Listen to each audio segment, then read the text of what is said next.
'Cause we don't know the hour or the day. Time is such a gift, try and control your destiny. We don't know the hour or the day. Unity is strength, let's stand as one without delay. 'Cause no bad vibe me a chant. Me no want no bad vibe me a chant. I just peace the times all around, yeah. No bad vibe me a chant. No bad vibe me a chant. Say me no want no bad vibe me a chant. I just peace good time all around, yeah. No bad vibe me a chant. What's up, everybody? How you guys doing today? Welcome to another episode of Death Taught Us How to Live. This is episode 517. And if you can believe it, we've been doing this for 5 seasons, and I love what I do, and I'm glad that I am doing it. I have all these great guests that come on to our show, and today is no different. We have a stroke survivor that's going to be on our show. It's going to be telling us about her life.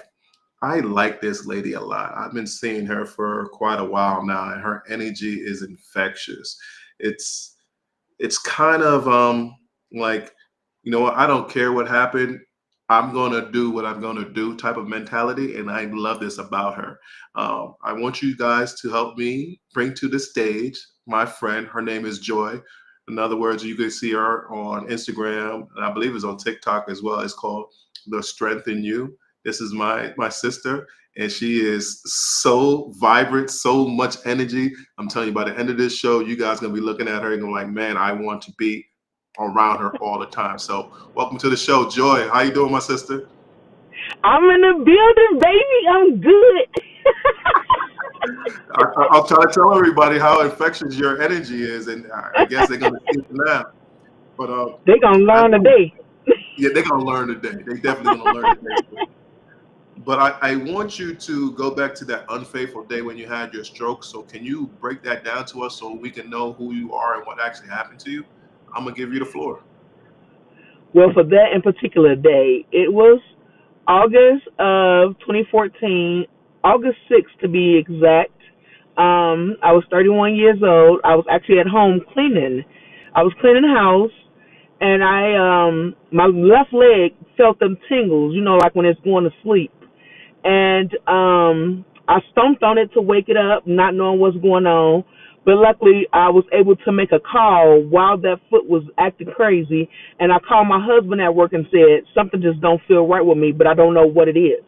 And at that time, like I said, I was cleaning. I was at home with my kids who were then 2 and 5 years old. And I thought after a while when I woke it up that maybe I was just hungry because I woke up cleaning. And so I went downstairs to get some food, and as soon as I went downstairs, I fed my kids and got them together, and I had to go to the bathroom. And I stood up to go to the bathroom, and that's when I hit the floor. And once I hit the floor, of course, the urination came, and then vomit came, and that was the beginning of a joy. So that's just kind of a piece of what happened that in particular day, that it was a hemorrhagic stroke, and it came that day. See, this is what I'm talking about, guys, and this is why I like this woman so much. Um, all this stuff happened to her, like she just said, she urinated on stuff, but she makes light of it because she's actually living her life, and she's trying to motivate other people to actually make, I guess, to make light of it, but to make light of it and also live their life to the fullest if they possibly can. So, Joy, strengthen you. Why do you do this? Why do you have this energy? Why do you want to motivate people to keep on going forward? Well, I've always had this energy. This energy is just me. This is a Joy. She is her, and her is she.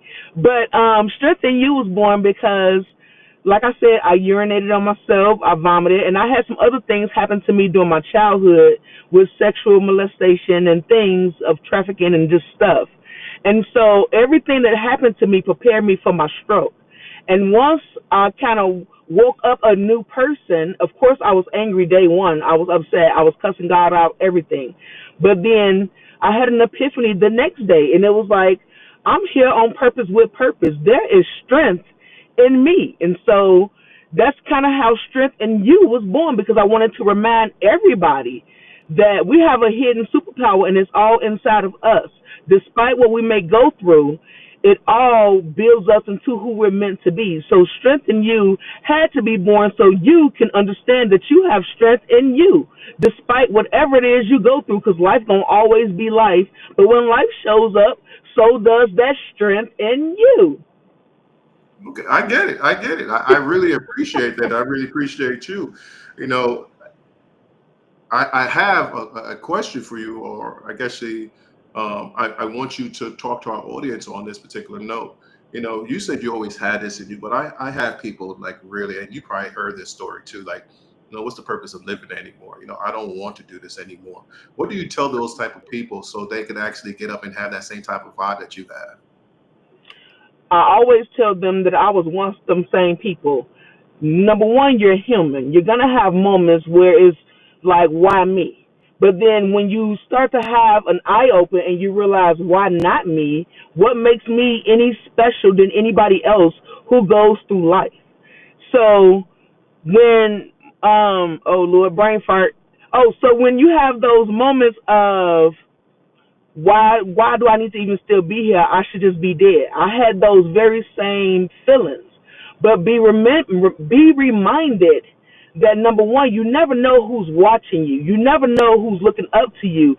And you never know what this thing is meant to teach you if you're not here to live through it. And so I figured the only way to it is through it. So I have to keep going through in order to, get to. So when you having those down days or moments throughout the day, remind yourself of just how far you've come already. The things that you've already survived your hardest days because you're still here. So the fact that you're still here tells you that you are here on purpose, with purpose, and not to give up on yourself. So you're here because we need you. You never know, again, who needs you. And I know, even though I haven't met you yet, I need you because I depend on you to keep me motivated to put out this energy to share with the world. I get that, and I'm glad you actually said that because I don't have the answer to that. When I get those type of questions from people or those statements from people say, what is life worth? And I feel the same exact way. Like I need you. Like I need you to be here. I need you to be present. I know it might not seem like a lot to you, but you give off, and I'm talking about anybody that's going through this and they going struggling through this. Like you give off this energy of life, and you are a strong survivor. And that's what we need from you. And I don't know if that means anything to you, but it does to us. So I'm glad that you actually said that. Um, so you've been doing this for quite a while. What are the different things that you actually do to motivate people? I know you do your show and everything because I've been on your show as well. But I seen you for quite a while. You've been doing a lot of different things. Can you tell us what things that you actually do to actually make people understand that there is strength in them? I do a variety of things besides just my podcast, where I do interviews like you do, but I also I just talk and I do exercises with people. So we work out together. I do weekly support groups where we talk about any and everything under the sun, not just stroke related things, because we are more than just stroke survivors. So one of the things I do is the support group. Another thing is the comedy. I help people find strength in themselves with their finances because I also do life insurance. Then I'm an advocate in the community, and I actually take different people out, people with ADHD or people with different physical limitations. I take them on excursions, if you will, show them how to be empowered in a room full of normal people and look like we look. So that's another thing I do.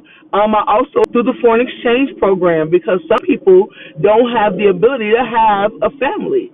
So I help them get, host students from other countries so they can have family for a year or for however long they choose to host students. So I do many different things like I make encouragement videos to show people, number one, that I struggle, but I still find a joy in struggling because everybody didn't make it. So I do so many things. I kind of can't keep up with everything I do, but everything I do, one of the biggest things I do is I talk to everybody. I don't care who you are and what you look like, because strength doesn't just come from your physical being. It comes from your mental and emotional state. So when you empower people to feel good about who they are and whatever their skin is, that's a form of strength, and you remind them of their beauty, because beauty is, within and not what's on the outside. So I'm all over the place, Sugarfoot, but I do all kind of stuff to show people that they have strength in them despite whatever it is that they're going through or what they look like. Okay. I dig it. I dig it. And I've been doing my research on you, and I really appreciate you actually say that, because it brings up to a brilliant segue that you actually did. I don't know how long ago you did this, but you was showing people how to put on a bra with your deficits on YouTube. I was like, man, this lady is really, really comfortable in that thing, and I appreciate that. You put a little, what is it called, tasty over your areolas, and then you Yeah, show them how to put on the bra. But the thing is that you show people that you shouldn't be ashamed of your life. This is you. This is who I am, and you're proud of it. What does that actually do? Do people actually come back and say, you know what? I really appreciate you. Like, what kind of feedback do you get from that stuff? I get multiple feedbacks, okay? Women really love me and they appreciate me with their whole spirit. Men are attracted to me and they be trying to get these handy capable vibes all over them. But I get both kinds of feedbacks. Really, it's just gratitude and more of people being building up their self esteem, because I got rolls and all kind of stuff going on. I ain't got no Coke bottle shape.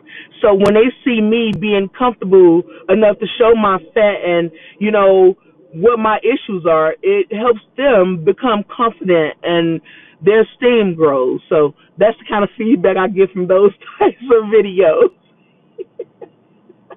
No, I dig it. I really get it, because for me, when this happened to me about 7 years ago, I felt inadequate. I felt like I was less of a man. And then I'm seeing videos of you. I'm like, this lady is showing all of her goodies, and she doesn't care. Like, why am I holding myself back? Like, you struggling with your arm and everything, but you was like, yo, okay, this is me. And when I saw that, I was like, you know what am I doing? Like, it's all in my head. I'm actually making this stuff up, saying that I'm not inadequate. I'm not a man. I'm not good enough. Like, I am good enough. I'm just not good enough for the person that I thought that I wanted, or the people that I wanted to be around. I have people around me that really Mhm. appreciate me for who I am without me being more or less. So Right. you said you was this way before you had your stroke. How did you actually understand that, and how did you just exude that confidence all over the place? Like, how did you get that? Was that something you had when you was a child? To be honest, I got more confident after my stroke. I was already I was I was confident, but I had self esteem issues because I was really heavy chested. I was a 36I, and I don't have no booty. My black missed me in the back. So I was like, I'm really disproportionate, and I didn't feel good about who I was. But then I moved to Colorado, had a breast reduction, and then my body was proportionate a little bit. Both things is little together. So I was cool. And then after stroke, of course, I didn't feel sexy or anything like that with my arm and all those things. But the more, I guess, I just existed, the more I went out doing things on my own, like the karaoke and the support groups, and just like I said, existing and just being, I realized that everybody has something that they are not comfortable with. And so I started to look at myself even more because my face was droopy and I was, not confident. But with the more I kind of judged myself and talked about myself, I started to kind of just be like, oh, it ain't really that bad. I seen this person and they was drunk looking bad as I look, and I'm sober. I had a stroke. So at least mine is from a brain injury and not from, intoxication or just getting high or whatever. So then it started to make me feel like I don't look so bad. And then I went to, okay, y'all, don't judge. I went to the nude hot springs. And when I went to the nudie hot springs and people saw me and they wanted me, I was like, oh, they want all of this handy capableness. So it started to boost me up a little bit. So then I started to buy different type of clothes. Once I learned that bra thing, and my cha-chas was sitting up nice and pretty, honey, it was over with. I was like, I'm the finest stroke survivor you ever seen. I ain't gonna look like what I've been through. So I'm her. No, Yeah. I love that. I love that for you. But that's the thing. Like for me, I got that same type of mentality. I don't know. Have you gone to nudist resorts before your stroke? No.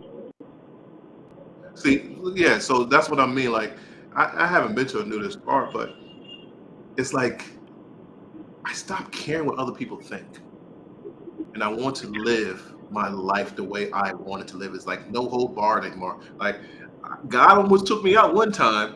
I'm not going to be on that deathbed again and begging for my life, not doing the things I wanted because I worried about other people's thoughts. Is that the way you Right. think? Kinda, to some degree, because I do still have my moments. Let's be clear. I'm human, y'all. So because I'm human, I definitely still have moments where the people who are the closest to me can impact how I feel about me. And if they are not doing things with me, I start to feel like maybe it's me or maybe it's how I look. Because at one point I was like, well, my husband only likes to take me to dark places, so maybe he don't like the way I look.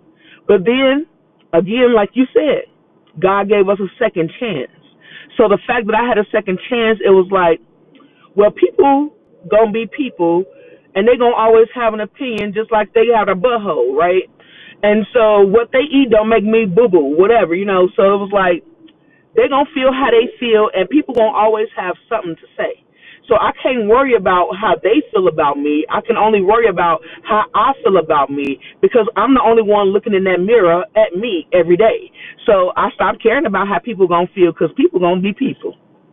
You know, when I had my stroke, I had this revelation, and I was kind of upset. I was like, man, I got to live now with all these insecure people, and they're not gonna understand where I'm going. And hey, what you said about family members could affect you because the way they think, the way they speak to you, the way their energy is pushed on you, that could really push you or destroy you as you go through your recovery. Mhm. What do you say for family members that see you and say, okay, maybe you're doing a little bit too much, or they're trying to slow you down when you're trying to just live the best life that you possibly can? What do you say to people like that so they won't discourage other survivors? I usually, when people tell me I'm doing too much, I say things like, I may be doing too much, but at one point I couldn't do nothing. So I'm doing whatever it is that God allows me to do. So any door that opens, I'm going to walk through it. And because you think I'm limited does not mean that I am limited. I know when the too much is for me. But if I don't feel like it's too much, I'm going to do what I feel like I can do because, again, there was a point where I couldn't do nothing. So now I'm going to do what I can, when I can, how I can. Yeah, and that makes complete sense. I really understand that. Like with me, like I created a show called Death Taught Us How to Live, is because it's really teaching us to live a life because we know that tomorrow is not guaranteed. So I have, since my stroke, I got divorced. I used to live in Atlanta. Then I moved to New York with my mother. Then I moved to Jamaica with my father. Now I'm living in Panama. And everybody looking at me like, why are you doing all this stuff? How can you do this? Aren't you being by I know. yourself? You're a stroke survivor. I'm like, come on. I've been through too much. And don't put your insecurities on me. Ooh, This I is love your that. because you won't do it doesn't mean I shouldn't do it. I know what I'm capable of. I know how far I can push my body, and my body's That's telling me that I can do it. So I'm gonna do it. right. And you said something though when you said, I don't know the word that you just chose, but basically you were saying kind of the same thing that I live by. There is no cap. You don't put a cap on my life because you decide that, Mhm. you know what I'm saying, that you think I can't do something. I'm very capable, which is why I tell people all the Right, time, we are handy capable with a different ability. Can't nobody put no cap on your life and close the lid unless you choose to let them to. Let them do it. right, right. And I think that's the problem with people when they, well, I guess we use the terms normie, when they don't have these capabilities or capable. What do you call it? Handy Capable what? capable Handy capabilities. capable. Okay. Yeah. They don't have a handy capable a lifestyle. They don't understand that they think once a person's disabled, their whole body is disabled. Like that's not how it works. Maybe my arm is not Right. working. Maybe my foot is Right. not working, but my logic is there. You know, I can still reason sometimes, sometimes, and sometimes I can't. Right. You know, but I can still enjoy life. You know, if I want to Mm. hear a nice song in Africa, some artist is going to play. If I could get there, why not go? I could go. Why Right. can't I go? And I And think that's people huge. look and I don't know how old you are, but you know, I'm almost 50. And a lot of times people talk to Let me me like, Greg, can you huh? let me tell you how old I am. I'm excited to tell you how old I am because you know Go ahead. I almost didn't make it. I Oh will be wow. 43 on the 23rd of this month. Congratulations. Oh no, you're not a Virgo. You are a Libra. I'm the Virgo Libra. I'm actually on the cusp. Uh, we need you to be 100% Virgo because I'm a Virgo. I need you to be 100% Virgo. We don't need cuss. But you know, that's the thing. That's the thing. People don't understand that we are still grown adults. Matter of fact, we probably have children. Some of us even have grandchildren. They still treat us like we're little kids. Like, what do you want Hmm. from us? Do you want us to be to be surviving in this world, or do you want us to be stuck in a bed for the rest of our lives? Like, that's the Right. confusing part to me. Like, how do you handle those things? How do you speak to people on that? Um, I don't really speak to people on that too often because I always try to empower them to know that they are not a victim.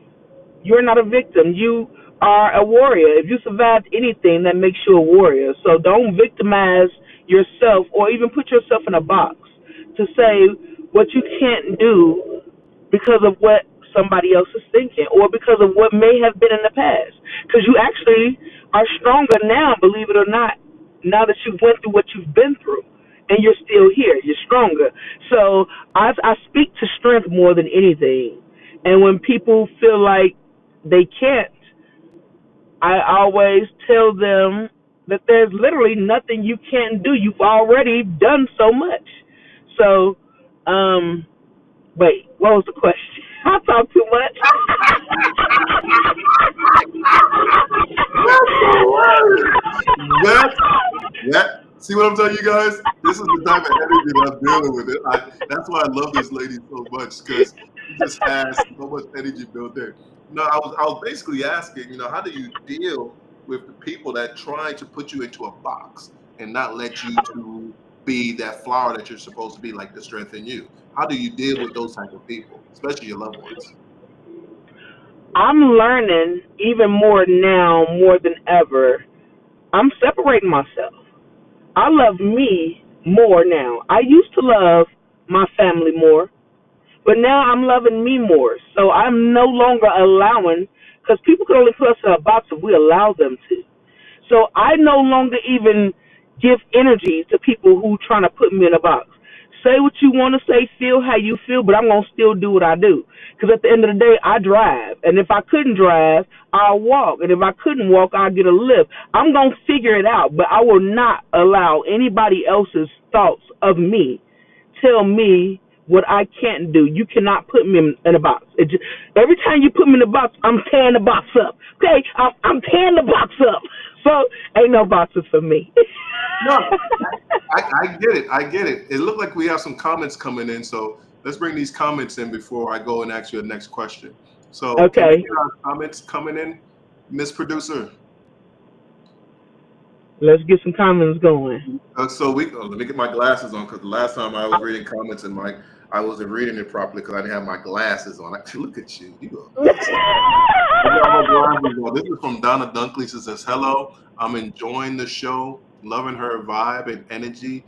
Getting a second chance at life is a blessing, and I love how she appreciates it."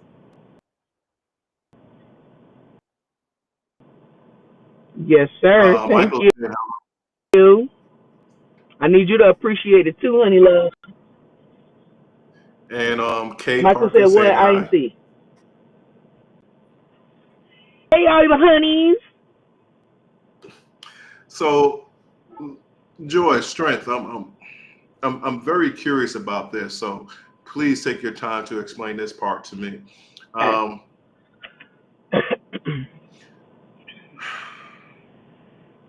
Life, you're moving on with life, and you're saying that people see you and they have they want to put their hands or want your handy capable hands on them, these men out there, because you have this confidence, and then you said you started dressing differently.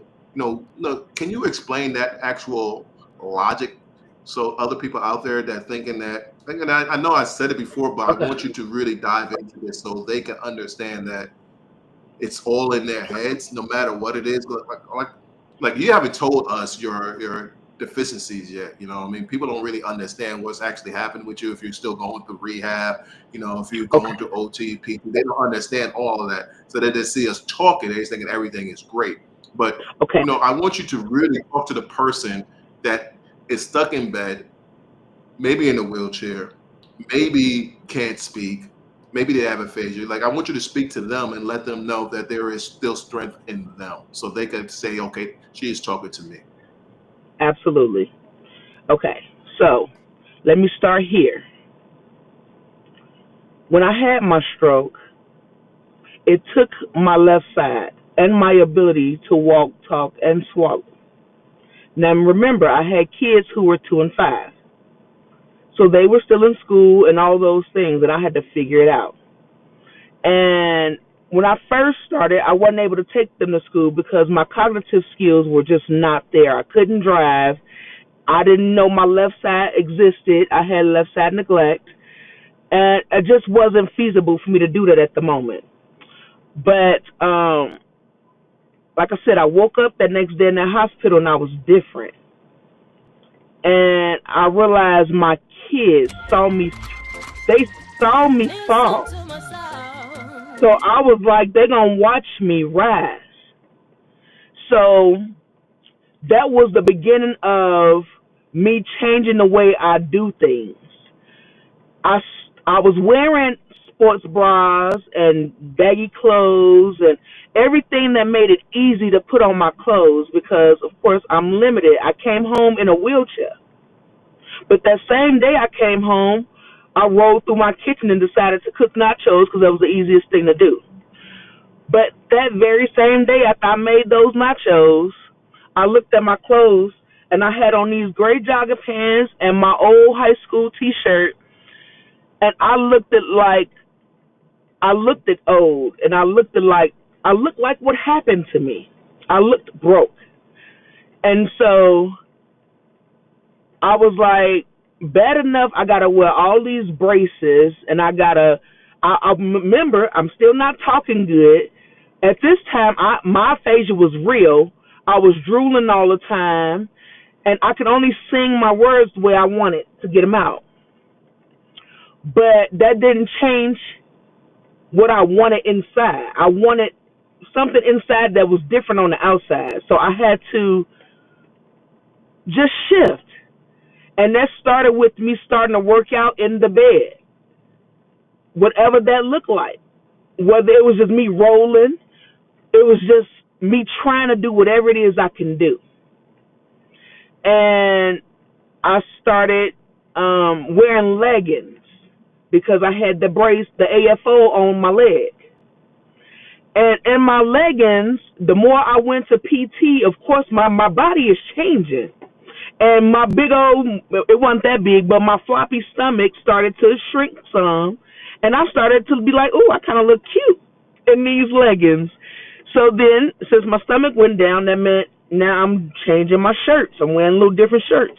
But now, again, I'm still wearing sports bras. So now I look like I got a uniboob because I got one big titty in this bra. And I'm like, ugh, I didn't like that. So I was just like, I want cleavage. So I went to Walmart. I bought my first bra that snapped in the front. I couldn't figure that thing out to save my life. I struggled hard. So then I went and got another bra, a regular old bra, but I was like, I can't snap it and clip it. So how am I going to do this? And that's when I learned how to snap it and then put it on like a shirt. So then I was like, ooh, they're kind of pretty. So then this is me building my confidence up and remember, talk is important. The tongue is so powerful. So then when I started telling myself that I feel pretty. Hold on, sister. I'm with you with all that, but we have some guests that was the same things. My producer's chomping at my head right now because we have people that's commenting on this stuff. So I want to get them in, but I want to get back to that. So let's get to those comments. That's good. Let's get those comments real quick, and we'll get back to those the words you talk. So producer, bring up those comments. We got Donna Dunkley here. Says, "Not at all. We are learning from your talk. You're talking, so talk on, sister." Oh, I'm not talking too much yet. No, she's liking you. She wants you to talk. And Donna Dunkley saying this again. I do appreciate what you're saying. You know, that's what's up. And then we have Michael here. Says, "Love the show tonight. Thank you both for sharing. How long did it take you to get over post-stroke insecurities?" I'm gonna let you answer that first, and then I can talk about that as well. But go ahead. How long did it take me to get over post-stroke insecurities? I'm still getting over post-stroke insecurities. That is a daily fight that you have to look in the mirror and speak affirmations to yourself, to tell yourself how beautiful, how handsome, how important, how special, how resilient, how the outside of you is not the thing that makes you who you are. But know that it's a daily struggle with post-stroke insecurities because people, again, will make you feel less than. They will belittle you and make you feel like you're not attractive or whatever. But if you know who you are, can't nobody else tell you nothing different. But just know, I battle daily, honey. I just speak to myself every day to encourage myself every day to know how beautiful I am inside and out. I think that's what people fail to realize when it comes to their recovery. Is how you talk to yourself. You know, I get this all the time. Greg, ABM Super, are you lonely? Like, is it hard for you to go through this by yourself? I'm like, I'm never by myself. Like, if I could talk to myself, I talk to myself positively. I talk to God. I talk to myself positively. So I am never alone. I'm never lonely. I go on walks and I have great conversations with myself to uplift myself. I notice nature. I notice the birds. I notice every crack on the ground. Like, this is the best part of my life. Before, I was going crazy trying to please everybody else. And now I'm just ready to embrace whatever happens. And that's the coolest thing that I think I have noticed after my stroke. So the question you asked, Michael, about insecurities, everybody has the insecurities, and I think we just put them in different categories. Like, okay, this is the reason why I stopped in today because of this. And then now we got a stroke. Now we say, oh, really, our life has stopped now because of the stroke. We want to put them somewhere else instead of embracing them. So I think Joy is saying, and I'm saying the same thing. We embrace our insecurities. We don't use our fears as a handicap, as a crutch. We use our fears and say, okay, this is what we have. This is what's going on with us, and we keep on moving. Am I right with that, Joy? Yeah, yes, absolutely. But the one thing to also to know is everybody has insecurities. We so busy focused on the stroke and the thing that happened to us that we forget that we're just people experiencing life like out loud. We're experiencing life out loud. People can see us living life and go through struggles, whereas other people is struggling, but they struggling quietly. They crying to themselves. They going through it. So know that you're not the only person insecure, whether it's stroke or not. We all have insecurities, all of us. Well put, my sister. Well put. And I really appreciate what you're actually saying there, because you're putting down a lot of gems that I think people don't really understand. And let's talk a little bit about your support group that you have, and what it actually does for people. I think that people, when I was going through rehab, when I was going through my PT and my occupational therapy, my therapist used to come back to me and say, "Man, I wish everybody had your mentality to actually move forward, because Mhm. they are capable, but they doubt it within themselves." So Yeah. I'm asking you, within your support groups, within your talks, do you channel their inner strength by words of affirmation, by manifestation, by meditation, and all things like that? Can you talk about your actual support group so people can understand what that is? Well, I have two main support groups. One I do weekly on Google Meet. Everybody's invited. It's not just for stroke survivors. It's for people with trauma, because we're all experiencing something. But I try to include God in everything that I do, because I am a believer, but I also don't try to push it on people. So I do pray in my support groups. We start with some prayer, and we talk about the week, and we exercise for about 10-15 minutes in the group online, and then we end with prayer. But we always speak affirmations in there. But the biggest thing that we do is accountability. I think as survivors, we lose and get complacent in what we are actually accountable for. We are accountable for speaking life into ourselves. We are accountable for putting hope into ourselves. We are accountable for our therapies, and just everything, our mental, our emotional. We are actually accountable for those things. So we talk about what a problem is that holds you down and keeps you from being accountable for those things. And then we give you resources and tools of how to overcome those things to help you be your best self. But the biggest thing in my support group is we don't focus on stroke. Okay, yes, we are stroke survivors, but we are people. We like going out. We like having sex. We like watching movies. We like hanging with friends. We like just being. So we talk about being, just being in who you are and loving you. Because once you can actually love you, that stroke, your diabetes, your whatever it is you going through actually means nothing, because you love you so much that nothing that happens to you would affect you, because that's how in love with you are. That's one of the things we do. And then the one that we do monthly, that's here in the Springs, we empower each other and we go out in the community and do things, because one of the things that we're trying to do is trying to get accessibility for all. And we go out as a group and talk to these different businesses who don't have handicap buttons for people to actually be able to get in the building. Like, you got parking for them, but you don't have a way for them to get inside the building. So that's what we do in the community, and go out and try to actually make some real change so that we can knock these mental health numbers down. Because if you don't feel like you can get in, you're not going to go out, if that makes sense. So you're not going to go outside if you don't feel like you can get in nowhere. So that's kind of what we do. Yeah, I get it.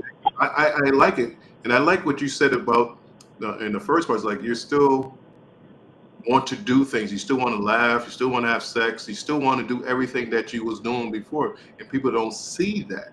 And I'm glad that you have a support group that empowers people to really feel better about themselves, to really live their lives, and stop thinking about, well, my outside my body is not doing what it wants to do, so I can't do this. Right, Bull crap. You can do it. The difference right, is it has to be done in a different type of way. It could just be a mental type of communication that you have with somebody, to be intimate with another person. It don't have to be the way that you used to do it before. And I think that's what a lot of people miss when they look at stroke survivors, or people that has what you call handy capable people. They miss that we still have those needs that we Listen had to my before. Just because our body sound. looks different and is acting different doesn't mean that our mentality is different. Um, we have another comment coming in, so let's bring that in. I have one from Instagram too, so I'll read that in a moment as well. Michael saying this: I never realized how many places are not accessible until I had my stroke. Yeah, that is a fact. That is a fact. I get upset when I go to places and I can't even get a handicap parking. I'm like, why is the handicap parking like 1,000 feet from the door? Why would you do Right, that? That right. doesn't make any sense. But see, that's one of the things of how you know that everything ain't meant to be a bad thing. Some things are meant for you to be the advocate for that thing. You just never know what is meant for you to do until life shows up, and then you show up with life and find that strength in you and move forward. You may be the advocate that the person needs. Absolutely. We got another message on here. Um, this is from Donna Dunkley. Wants to come up on the screen. Donna saying, Amen, sister. That's the way to go. So Thank Donna's you, on Donna. here. And I have something from Instagram. Let me go to Instagram real quick. Instagram is Okay. saying that Plant the Power is saying fear false evidence appearing real. So people fear the false. They fear what's inside the head and they make it into reality. Absolutely, brother. That's Um, the fact. so let me ask you this. When we start dealing with those particular logic of our mind is telling us this is what is reality and we're not really living in the reality, um, what do you say to those actual people to actually say, you know what, I know it's hard, I know it's difficult, and I know I was a person that was always ready to change, but what about those people that's not ready to change? What do you tell them? And like Michael's asking us earlier, how long did it take you to get over those stroke insecurities? You know, what do you tell them? And I heard you say you don't really talk about stroke, you talk about life. So how do you actually get them to put that to the side and understand that it starts a little bit deeper than just the stroke itself? What do you actually say to those people? Well, I always remind those people that you're not what happened to you. You're not a stroke. A stroke is a thing that happened to you, but you personally are not a stroke. So either you're going to just exist as a stroke or you're going to live as who you are, the person you were created to be. But that is up to you. Life is about choices, and you have to make a choice whether you're going to let life just in and you exist in it, or you're going to live and have life and give to others and be a purpose in this life and live on purpose with purpose. Those type of things I usually say to people. I dig it. I dig it. I dig it. I really dig it. And I dig that smile too. That's off the chain. I wish I smiled like Thank that you. all the time. You welcome. But hey, we're at the end of our show, and at the end of the show, we do what's called a hot seat questions. So I ask you about Okay. 4 questions, and then I allow you to respond. And when you're ready for the next question, to say AVM superhero, I'm ready for the next question. Then after that, I have my guests close out the show. So you give our audience anything they want to. Oh my gosh, she started her dancer. Anything that you want to give them, you could give them like any motivational speeches or any way that they can find you. That's the way that you'll do it. So everybody, I thank you guys so much. After we do this stuff here, Joy is going to finish off the show, and next week we have another guest. Her name is Tiffany. She will be our another guest. Her name is Tiffany. She's a stroke survivor as well. But right now, it is the hot seat question, and Joy is about to tear it up. So, Joy, are you ready for your hot seat questions, my sister? Let's get it. Let's get it. Let's get it. Let's get it. Okay. I'm gonna let you get it. I'm gonna let you get it. Uh, Question number one. Here you go. Question number one from your hot seat questions. Did you always want to inspire people? Whoa, she did her dance and then she disappeared. Hopefully she comes back and we'll get her back on here. But something happened with her phone. She just got disconnected. Hopefully she'll come back in. We'll give her a couple of seconds. So everybody, this has been a great interview, and I really appreciate you guys coming in and listening to us and talking with her. Um, although she might have danced her way out of the actual internet. So hopefully she'll come back in. We gave her about another 2 more minutes, but I really appreciate each and every one of you guys asking questions and listening to Joyce talk, because she has a lot to say and she's a very important person in the stroke survivor community. She has given us all of her efforts and her energy to this actual talk. And something that she said that was very important that I want you guys to understand as stroke survivors or people that know stroke survivors, you know, you really just have to let us be us, and be yourself as a stroke survivor. You know, it took me a long time to have the confidence to be the person that I am, to actually go back out and find someone to date, find a place on my own, be the man I was going to be for my children. You know, I had to go through a lot of this to make myself even better. But this is not an easy task. This is not an easy road. You know, there's a lot of people out there that are probably watching this and they're stuck in that bed and like, you know, life is over. I don't want to live anymore, and they're giving up. Well, we're telling you not to give up. And it looks like Joy is back, so I'm gonna bring her back on the screen and see what happened with her. Maybe she just danced herself out of the actual show. Joy, did you dance yourself out of the show? Because you was getting No, it. I was getting it. I was excited too. But no, I think it was just the rain being itself. But I was No, answering the I question think and you danced all.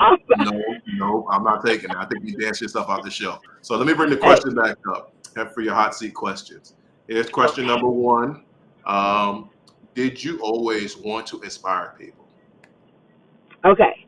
So I had said this already, but I'm gonna say it again. So I wouldn't say I've always wanted to inspire people. I would say that I've always loved helping people. Since I was little, I wanted to be a teacher, but the South Side of Chicago changed my mind. Wasn't gonna deal with them kids. But after my stroke, I actually became a preschool teacher because I enjoyed working with the kids, and the kids loved me.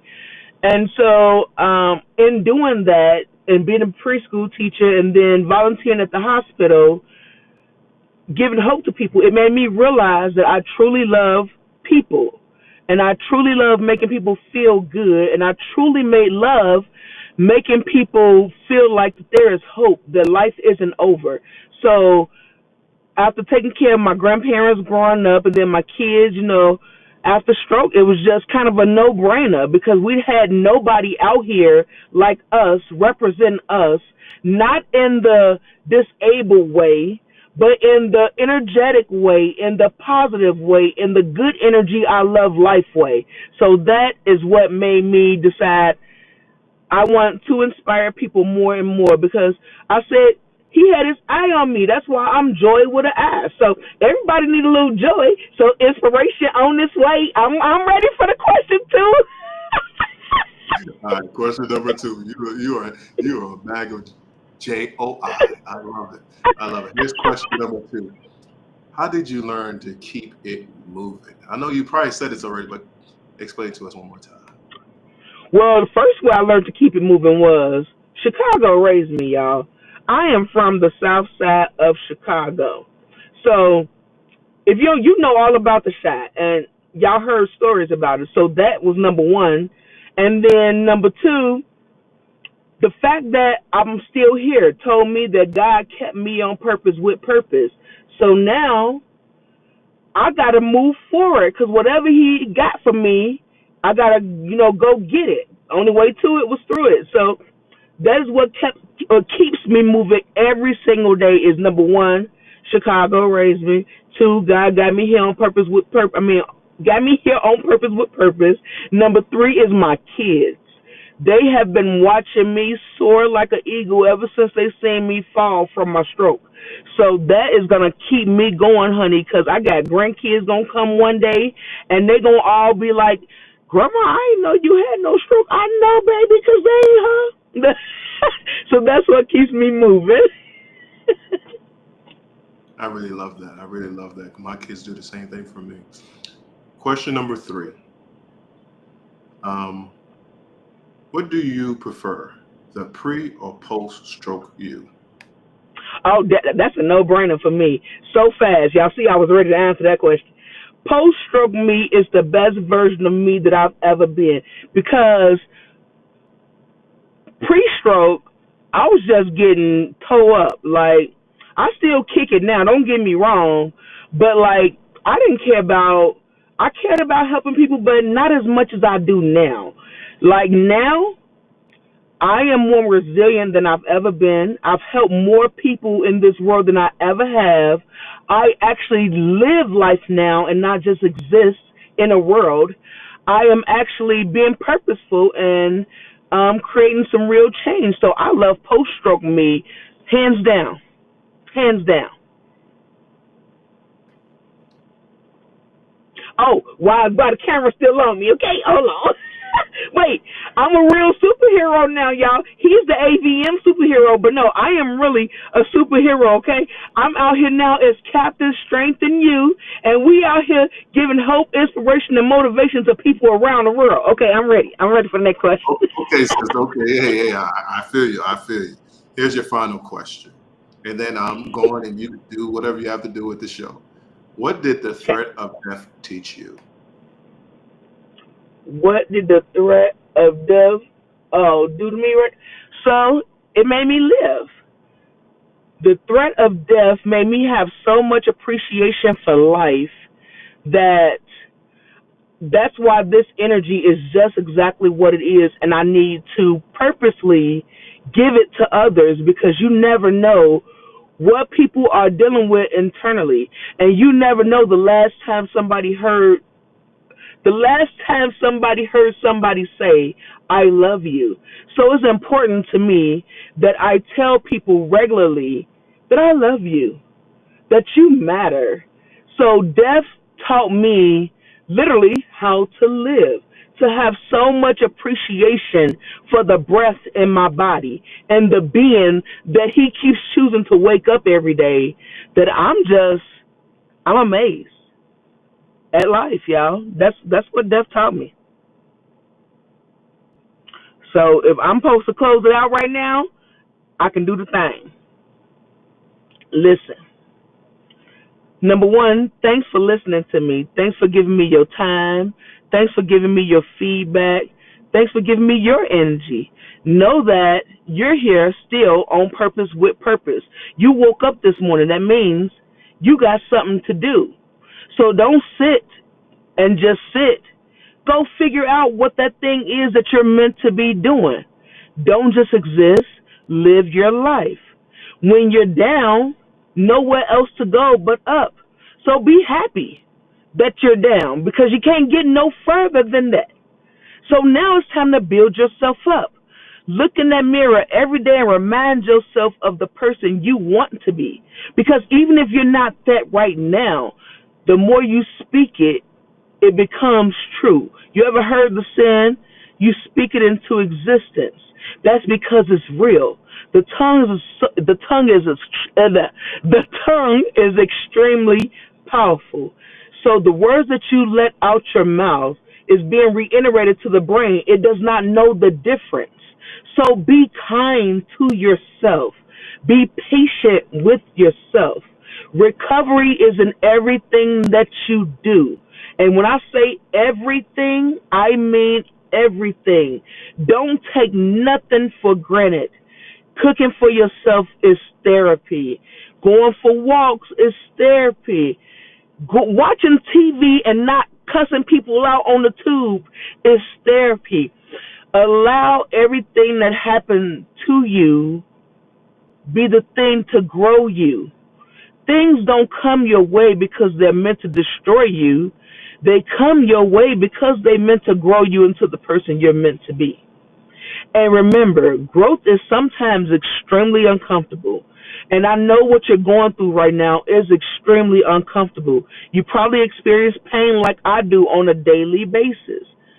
But that again is a good thing because everybody don't have the ability to feel. I was one of those people. When I first had my stroke, I couldn't feel. So just be grateful for the things that you do have because we all have different things. But what you have is your special thing. Don't take it for granted. And don't focus on the things that you can't do or everything that's wrong because those are the things that They will destroy you. They're not meant to be what you want them to be. They're meant to do to you what they're meant to do because they're there to grow you. Always come through with the strength in you, okay? Everybody has hidden strength inside of themselves. You just don't know what you have yet until you go through the thing that's going to make that strength come out. And that's what that stroke did for me. It poured out my strength that I didn't know was hiding inside of me. You possess that same quality. Nobody is obsolete from it. And know that there is no such thing as normal. We all have our own versions of normal. That's what makes us individuals. So don't worry about what the next stroke survivor is doing. Don't worry about what the next person is doing. Don't worry about nothing that nobody else is doing. You're where you are because that's where you're meant to be. It's okay. Speak encouraging words to yourself often. Affirmations are the most powerful tool that you can use when it comes to just recovering. So again, make sure you're being kind. And try to learn something new every day, whether it's about yourself, whether it's about something in your life, whether it's a new word. Grow, grow, grow. Find a way every day to grow. Exercise every day. It don't have to be nothing long. 20 minutes a day can save your life. If you're wanting to come to my support group, you can find me on Facebook at Joy Towner or on Instagram as Juicy Joy, JUUCEE JOI, because my juice is real. But don't think of the juice that you're thinking about. I'm talking about the juice of energy. That's the juice I'm talking about. The juice of strength, the juice of joy, okay? But anyway, I am just reminding you again to never give in to giving up on yourself. It's so easy to give up when life happens. But when life show up, you show up with that strength in you and push through, knowing that the only way you're going to get to it is through it. Don't be afraid to fall. Just get back up. That's how toddlers learn how to walk. They got to fall repeatedly and get up over and over again. So every time you fail at something, it's not a failure unless you stop. So just don't stop. Consistently persist at trying your very best to get what you need so that you will never lose. You can't lose if you don't stop.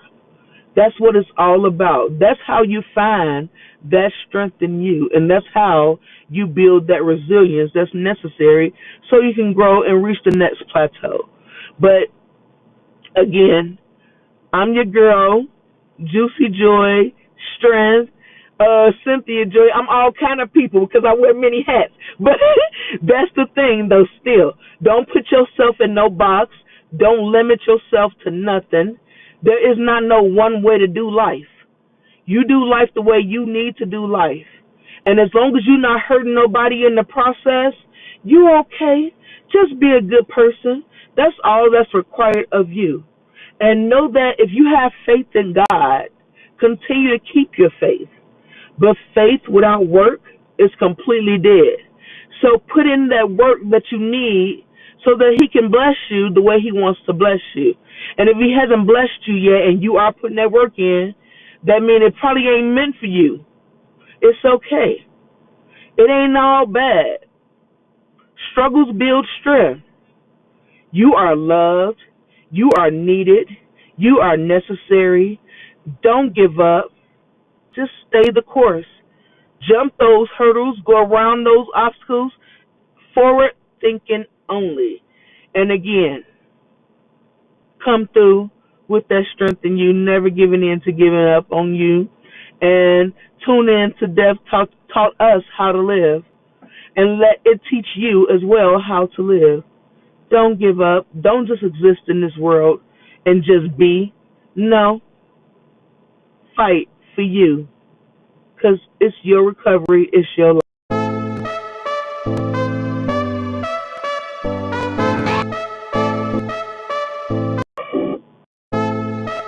As we don't know the hour or the day, time is such a gift.